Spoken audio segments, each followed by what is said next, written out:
5 years and retired as a captain. On KING-FM's board, the late Patsy Collins named Chris as her representative. As the board president, Chris has led us through a strategic planning process to ensure the continued success of classical format in Seattle. I can simply say that I'm blessed to have such a fair-minded, gracious, and public-spirited person as a mentor and a boss. Please welcome Christopher Bayley.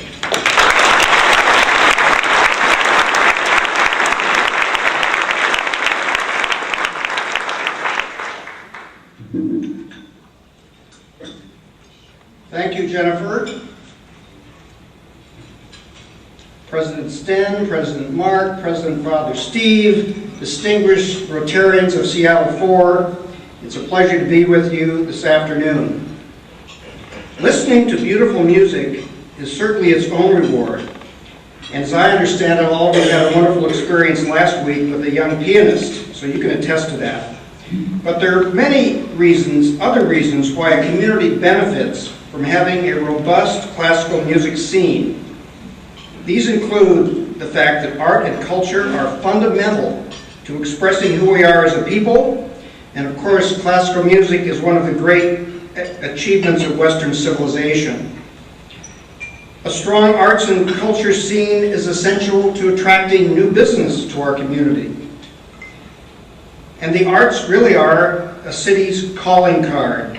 Seattle is world-renowned for the Ring, nationally respected for our live theater community, our excellent symphony, and we're envied for our classical music icon, KING-FM, which Spade Jenkins once called our community treasure.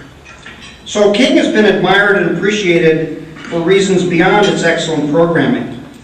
When the Bullitt sisters donated the station to the community, they envisioned a self-sustaining, profitable radio station that would spin off dividends to the greater Seattle classical music community.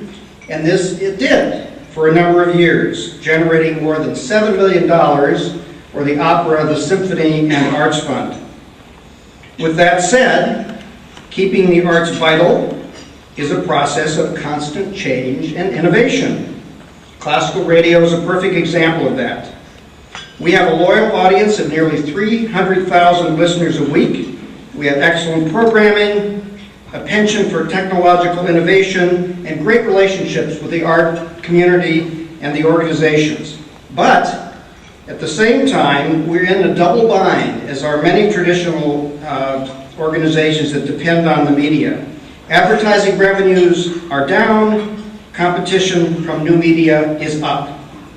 Moreover, the demographic of classical radio stations, which looks a lot like the people in this room, incidentally, is perceived to be worth less to advertisers than before. The dividend to the arts that King has been able to pay or generate has declined since 1999 steadily, and this year there will be no dividend at all. Our circumstances aren't unique. Nationally, the number of classical music stations that exist over the last 5 years has declined from 30 to 18. And just last week, the classical music lovers in St. Louis, or St. Louis, I suppose I should say today, held a wake and a protest over the conversion of its classical music station to another format. Now, fortunately, here in Seattle, the picture is more optimistic. King remains financially sound and independent. Our audience remains very loyal. And nationally, a new model for operating classical radio is emerging. Recently, longtime commercial classical stations in New York, Boston, and Washington, D.C. converted to become public radio stations. That is, they moved from an advertising-based business model to a listener-supported business model. The board and management of KING-FM have been evaluating our situation for the past 2 years, and we have visited those stations and learned from their experience. We concluded that by moving to the listener-supported model, we can increase revenues by perhaps as much as 50%. We can increase the airtime for music by 20%, and we can expand our support for the arts. In April, the board voted unanimously to make the move, which we expect will be completed by the middle of next year. So what does this change mean for Seattle? It means that King-FM will remain classical, locally owned, and financially healthy. By removing much of the time for commercials, we'll play more music. We'll become a nonprofit and shift our support to the arts away from dividends and toward other kinds of education support. We will secure and enhance the community treasure. The Bullet Sisters vision was a permanent classical radio station held for the community. Now, in effect, it will also be held by the community. And in this age of new media, their vision will be better sustained through listener support than through the commercial advertising model.